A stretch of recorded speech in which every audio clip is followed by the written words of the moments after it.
What's up, fellow sneakerheads? Welcome to the first episode of our show, Sneakerstan, where we bring you the stories of India's biggest sneakerheads and their collection.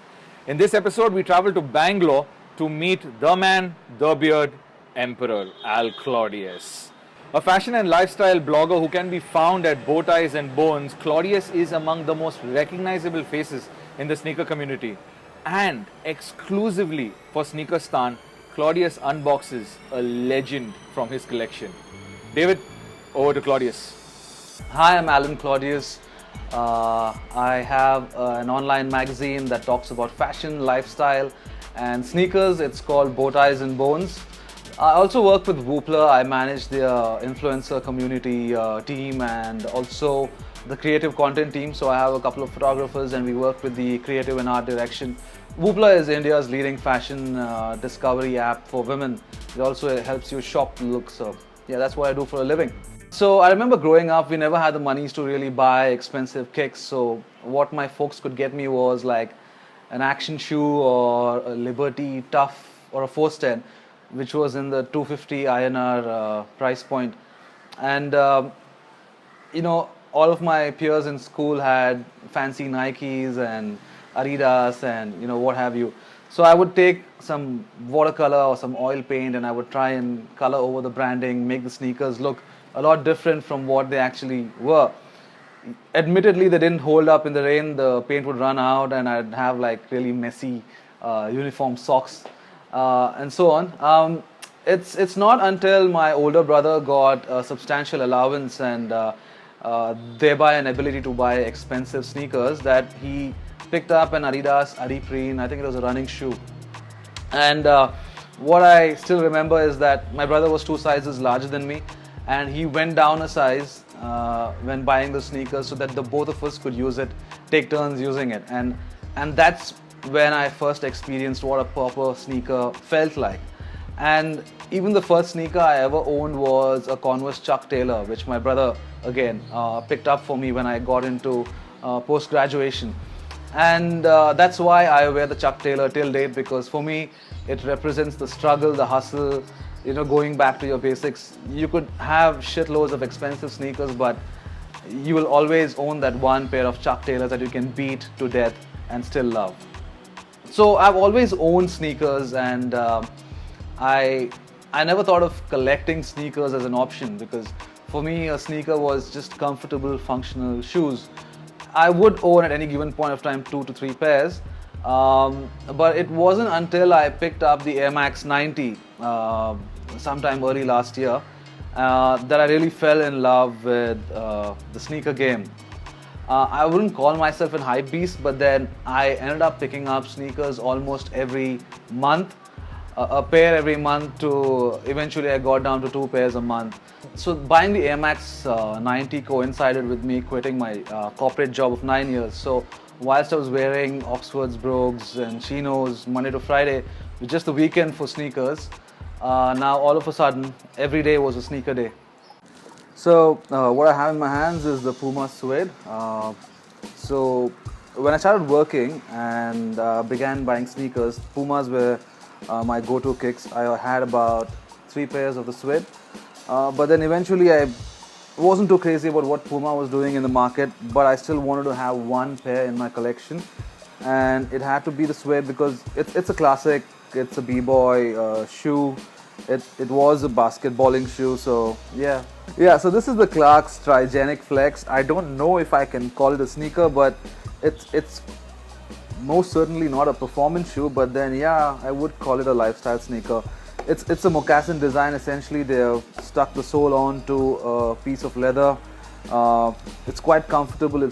The articulation is pretty brilliant. So I love these shoes.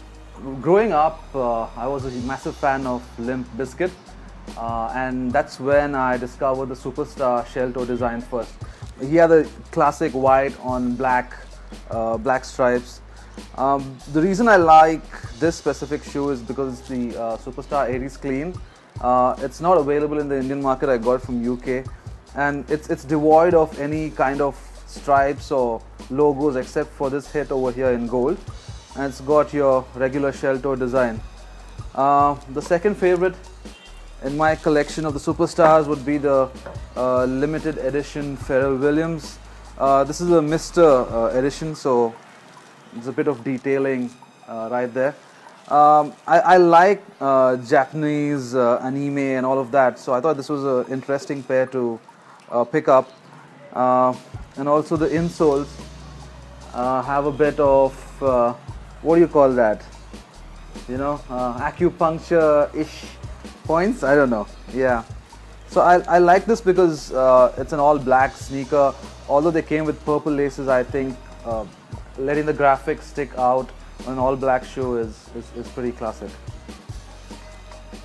A friend of mine, when I was chilling at a cafe, was talking to me about how Adidas is launching a brand new sneaker called the Tubular. And he showed me images. I didn't make much of it till I picked up my first pair of the Tubular neoprene. So I then went on to pick up 3 more pairs, and the favorite that I own in the Tubular range is the Doom. The reason I like it is because the soles got a very Y3 Casa kind of a finish with this elasticated band and the prime knit upper. Tubulars, I love them because, I mean, they're my everyday beater shoes.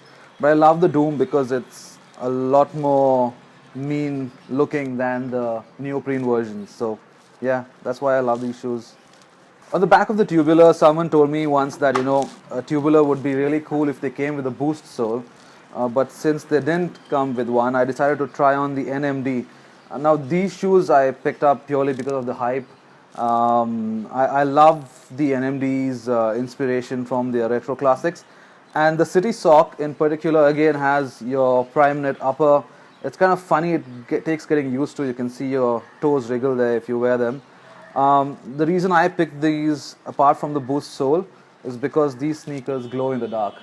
And I think that's kind of cool. If you go into a nightclub and they have one of those UV lights, this thing really pops out. While I always owned sneakers, I never really thought of sneaker collection as an option. I always had, at any given point of time, at least 2 pairs of kicks. This specific pair is what got me into the game. You know, I saw the Air Max 90.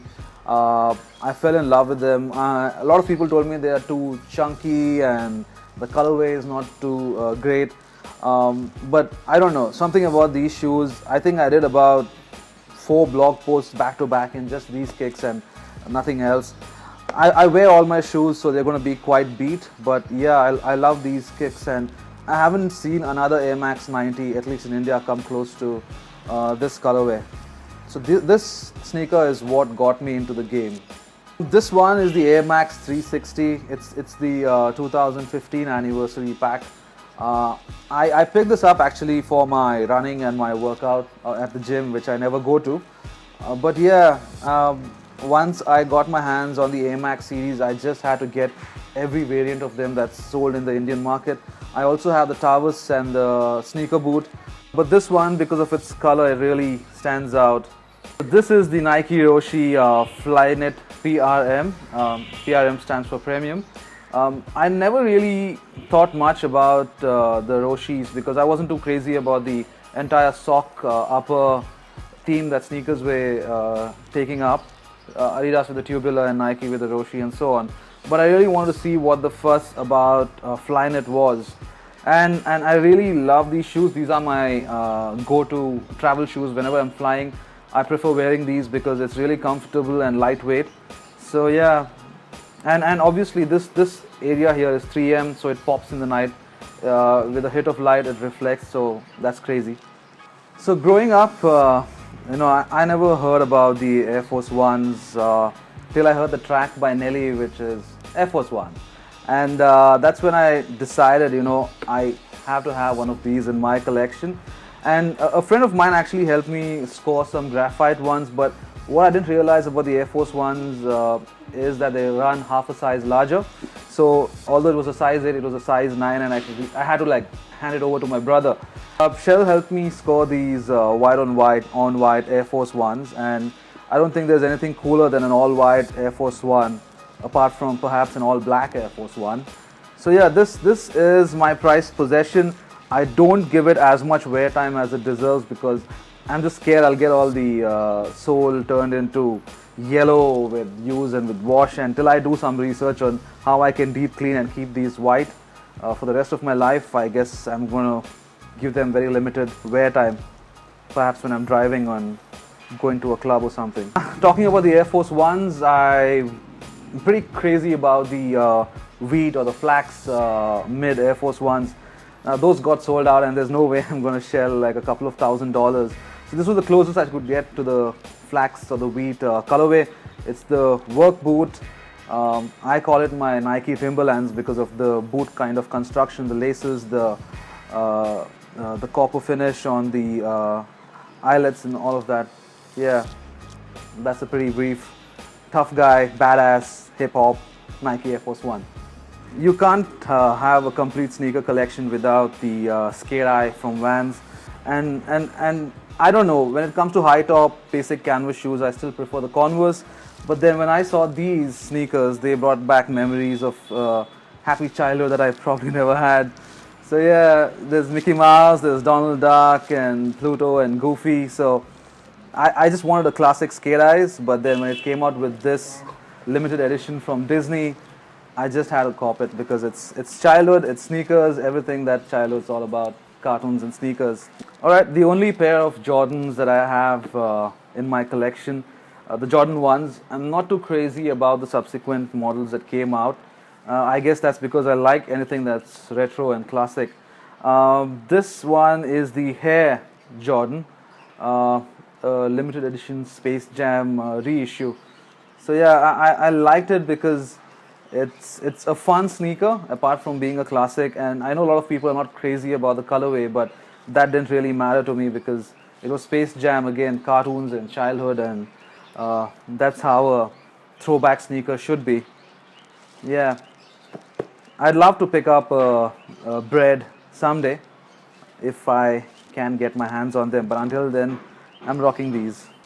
I remember my brother buying me Converse Chuck Taylors, the high tops. You know, I've never been a fan of the low tops. I've always loved the high tops. But these specific kicks have a special place in my collection. I've never worn them ever because these were like a Heath Ledger tribute. You know, the Dark Knight. Let's put a smile on that face. These are custom hand-painted sneakers, and I am a massive Batman fan. And I thought Heath Ledger did a bang-up job in the movie, because of which the entire trilogy became what it is. So yeah, someday I hope to have a custom painted Batman themed Converse. Look, I even have a Batman right there. So yeah, so this is why these sneakers have a special place in my collection. So my go-to shoes every day are Converse. I'm wearing one right now, which is your classic Chuck Taylor. And then Converse outdid themselves. For the first time in 100 years, they did something substantial to their sneaker, and that just blew me away, which is why I just had to get a pair. This is the Chuck Taylor 2. You probably can't tell much of a difference from just looking at it, but you see the canvas, high quality, it doesn't just flop down. It's got a good classic construction, sewn on patch rather than a rubber stamp, an all white sole without any of the black detailing. The lace and the lace eyelets are all blue. But the best part about this sneaker is, give me a second. Yeah, there you go. The Lunal on sole that just improves the ride of this sneaker in comparison to a basic Chuck Taylor. So while the old one was an eraser with a rag stitched onto it, this one is an eraser with a high quality rag but a much better ride on the sole. Yeah, I love these sneakers. I wear them every chance I get. So yeah, this is one of my prized possessions. Doesn't matter the number of Jordans or Tubulars I own, I'll always love the Converse Chuck. These are the Zara Yeezys. Nah, I'm just kidding. It's the real one. So yeah, I guess the first raffle that ever happened for the 750s were for this pair. And you know, I went back and forth if I really need them, if I need to buy them. But then I ended up going to the raffle, and what worked in my favor is that a lot of people that came to the raffle thought that if they won the shoe, they got to take it home for free. So I was the 15th guy called up for a size 8, and the first 14 people didn't even walk up to pick the sneakers. So I was the first guy who got his hands on these babies. I think only about 30 of them made it to Indian shores, so these are one of the 30 that were cop legit in India. So yeah, one of my prized possessions, again, never worn, never done an unboxing video whatsoever, so Sneakerstan's the first people to get a proper glimpse of these babies. So yeah. Thanks for watching. If you like what you saw, hit subscribe and come check us out on Instagram at Sneakerstan Official. This is me, Jonathan Rego, signing off until next time.